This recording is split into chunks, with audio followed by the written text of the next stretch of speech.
Et la dernière personne que j'ai vue qui est très intéressante, une jeune femme de 35 ans. Depuis 15 ans, elle a une sinusite chronique. Ah. Elle ne sent plus les goûts, elle ne sent plus les odeurs.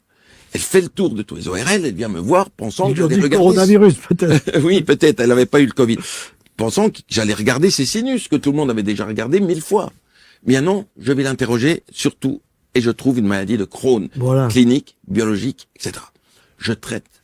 Et pour la première fois depuis 15 ans, cette femme me dit, j'ai retrouvé les odeurs et j'ai retrouvé le goût. Elle est venue un jour, je l'ai montré en photo avec un panier de fruits parce qu'elle vend des fruits. Quelque temps après, elle est sous traitement, elle rechute, elle me rappelle, elle me dit, je ne sens plus à nouveau, j'ai peur que ça recommence. Qu'est-ce que je fais? Je lui ai donné le médicament qu'on donne par la bouche pour le Crohn, que ça. 8 jours après, elle retrouvait le goût et les odeurs, à nouveau. Ce qui prouve bien les relations. Donc, faut pas être fermé.